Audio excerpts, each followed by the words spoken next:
Something nobody warned me about when I started on hormone replacement therapy was the potential effect it could have on my voice. Now, I learned through HRT about virilization and that people can virilize really easy. I'm one of those people that can virilize really easy. So I don't even take very much testosterone, but even the slightest amount does have an effect.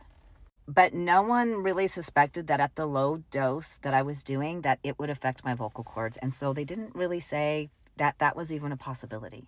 And it wouldn't be that big of a deal, except that I used to sing. I was a vocal performance major, and I don't sing now, like I don't sing professionally. But if I had been a professional singer, going on HRT would have ruined my career. Kind of giving this warning to anyone out there who is a singer, does and sings either for a hobby, is in a choir, makes their living singing. Be careful when you start HRT. Be careful when you start HRT because it can have an effect. And it's more than just dropping your voice by like lowering of your voice. A lot of people think, oh, it just lowers your voice. But for me, it had a very tightening and restrictive effect on my vocal cords. And so there are just certain things that my voice isn't like I can't even really sing along with the radio anymore. I really miss being able to sing. And at one point, the change in my vocal cords, it wasn't like, again, it wasn't just a vocal drop, it was like a tightening, and it was actually becoming painful. And that partly was due to the fact that I wasn't receiving enough estrogen.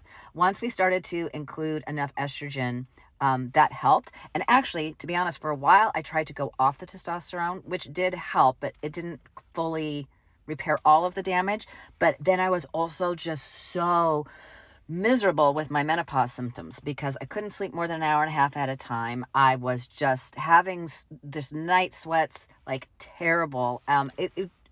I had terrible anxiety. There was just so much going wrong when I tried not to do the hormone replacement therapy. So I did go back on, and I'm on all the stuff. I'm on testosterone, I'm on progesterone, I'm on estrogen, and I'm on a pretty high dose of estrogen and a pretty low dose of testosterone, and it still has an effect on my voice. And there is permanent damage done. Now I don't have as much of the tightening, and I don't have the pain that I had, but there was an interruption in my medication, so I have not been on my estrogen for the last couple weeks, and I can tell.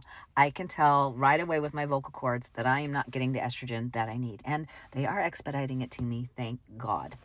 This is just a PSA. Hormone replacement therapy is a game changer. It's great. I will be on it for my menopause symptoms. And I didn't start on HRT to like enhance my performance as a bodybuilder. I really would be on it regardless if I was competing or not, because I was so miserable with menopause symptoms. So it's something that I've chosen to be on for that.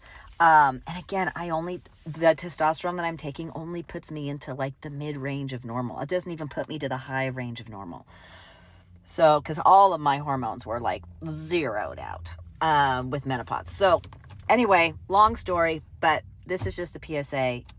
It's a game changer. HRT is a game changer. I love it. I do wish someone would have told me about the effect that it would have on my vocal cords, and I might have introduced it even more slowly, the levels, just so that maybe I could have warded off having quite the damage done to my vocal cords. But there you go. There's my story.